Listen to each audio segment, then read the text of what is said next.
Hello everyone, welcome back. Sorry for the delay in this video, but we've got trades to discuss. 4 trades have happened. The Preds have moved off a young player, the Avalanche have their backup goaltender, and the Jiricek saga is over. We'll get to all those trades coming up right now.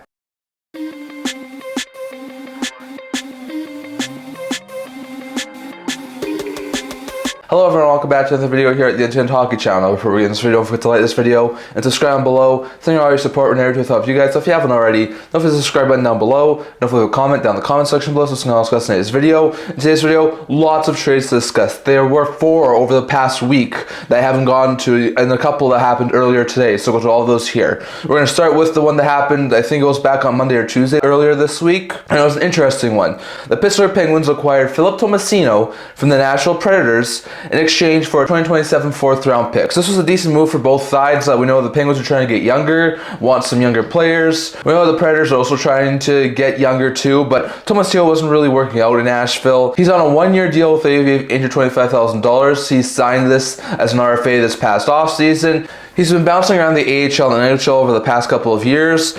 2 years ago, had 18 points in 31 NHL games and 32 points in 38 AHL games, so basically split time. Last year, same sort of thing, had 41 NHL games with 20 points, and also had 22 AHL games with 18 points, so didn't look overly bad. So far this year, he had played in 11 games, putting up 1 assist. He had been a healthy scratch a couple of times, played mostly in the bottom 6, and the Preds really didn't see a future with him. He was a former first-round pick, 24th overall back in the 2019 draft, so to give up on a first round pick is quite surprising, but it just didn't seem like Tomasino was really working out. And they have a lot of other really young players like LaRue, Svechkov, Evangelista, who've all gotten now opportunities, as well as younger guys like Kimmel and a couple of other young prospects they have in their system still. So to create some spots for those younger players, they get rid of Tomasino, so it's not too surprising there for Nashville, as Tomasino didn't really fit in overly well, but they get a 4th round pick in return. It's a decent pick. It's not the first round pick they used to take Tomasino, but it's something. And I think it could be a really good pick there. It's in the 2027 draft, so at that point the Penguins could still be a rebuilding team.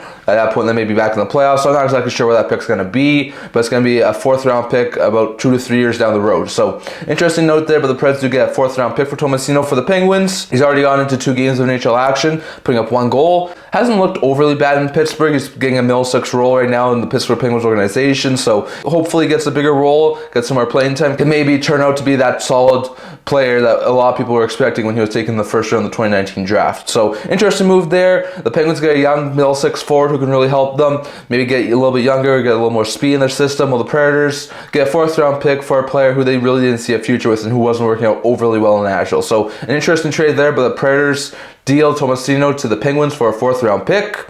The next trade was a small, really insignificant one, and it was between the Predators and the Blackhawks. The Predators acquired Ryder Rolston from the Blackhawks with future considerations. Rolston was originally a 5th round pick of the Colorado Avalanche in the 2020 draft. He's in the final year of his 3-year ELC. He has an AAV of $895,000. He's never played in the NHL level. He's so far been playing in the AHL over the past couple of years. He had a goal in 6 games over in the AHL for Chicago, so they moved him to Nashville. Already has a goal in 1 game with the AHL affiliates for Nashville. It could eventually be maybe like a 3rd, 4th line player there for the Predators. For a time being, though, he's still an AHLer. He'll probably be maybe a call-up option this year, but I expect him to mostly play in the AHL, so it's not a really big deal, but it's a young prospect that the Predators get, so interesting note there, but the Predators acquired Rolston from Chicago, so an interesting move there.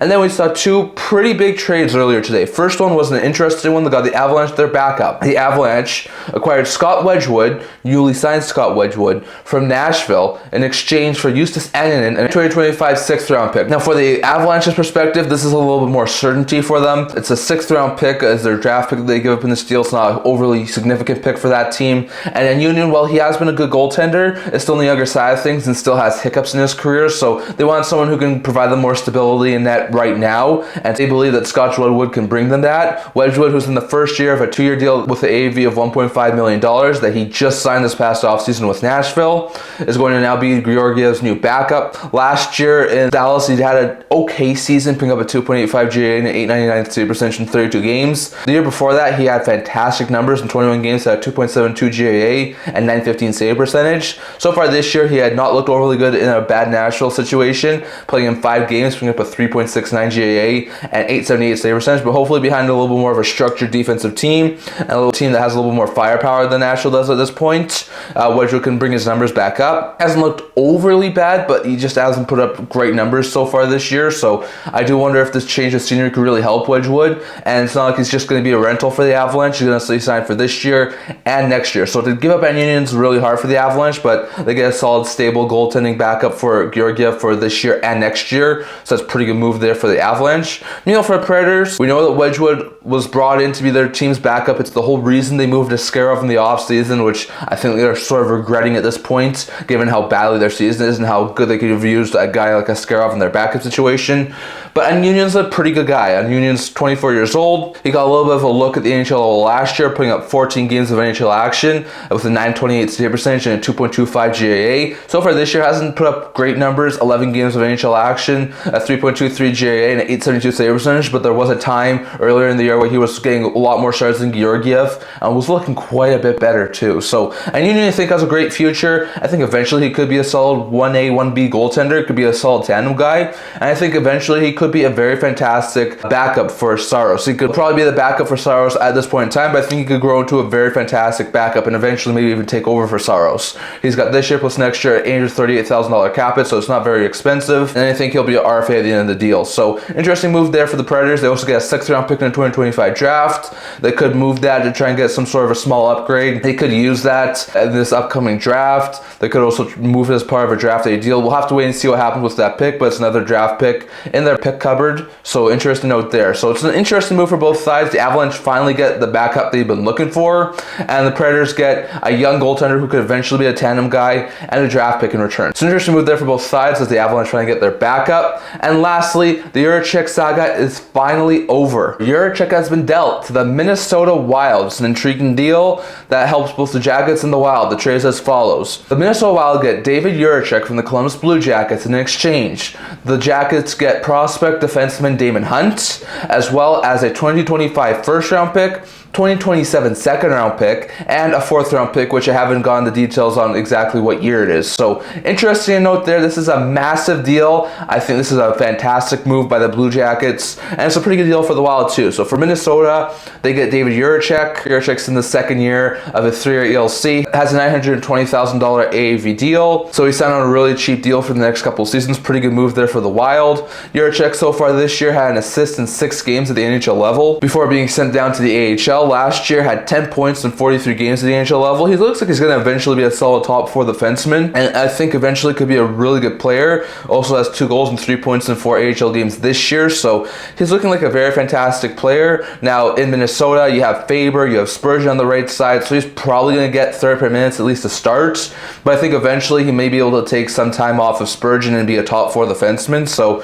it's a really good pickup there for the Wild, getting Jiricek, who was a former 6th overall pick, so to give up on that sort of talent is really hurtful for the Jackets, but just didn't seem like the Jackets and Jiricek were really working overly well together. So Jiricek's finally moved on. He's gotten to Minnesota. He's probably going to be a 3rd pair defenseman for the rest of the year, but eventually could be a solid top 4D for the Wild, so it's a pretty good pickup there. But the Jackets' return is actually quite fantastic. They first get Daemon Hunt, who's a prospect as well. $830,000 AAV for the rest of this year. He's in the final year of his ELC. He'll need a new deal at the end of the season. Hunt with a 3rd round pick, 65th overall back in the 2020 draft. He has NHL experience. Last year got into his first few games at the NHL level, putting up an assist in 12 games. Also got into a game of NHL action this year. Has 4 assists in 9 AHL games this year. Had 29 points in 51 AHL games last year. So he looks like a pretty good player. I think eventually could be a solid 3rd pair defenseman. Probably still an AHLer for the current time being, but I think he eventually will be a solid 3rd pair defenseman for the Blue Jackets. So that's a very good pickup there.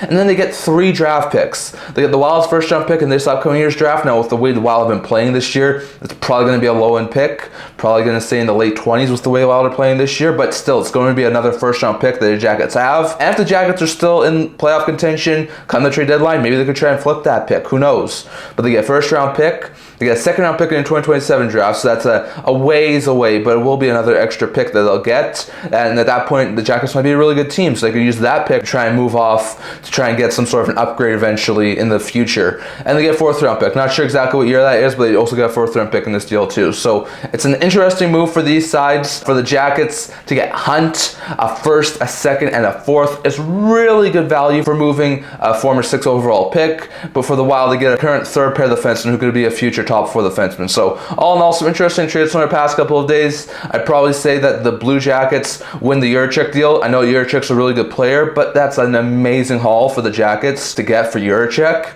On top of that, I think the Preds probably do win the Scott Wedgewood deal. I think that the Wedgewood going to Colorado and being the Avalanche's new backup is pretty good, but to get a young goalie like Annnunen as well as a young draft pick is pretty good, so I think that could be a really good pickup there for the Predators. And I do think that the Penguins win the Tomasino deal because I think Tomasino's upside is a little bit more better than the draft pick that the Predators got in return. So interesting out there. Those are who I think won. I left your guys' thoughts and who you think won these 4 deals down in the comment section below. So we're going to talk for today. We're going to like this video. If you're liking, remember to subscribe down below. Thank you for all your support. We're notes without you guys. So if you haven't already, definitely subscribe button down below. Don't forget to comment down in the comment section below so it's going to also listen to today's video. Also a blog to prevent news, rumors, analysis. If you have something, check that out. If you link down in the description below. And come and see you guys all for the next video. See you guys soon.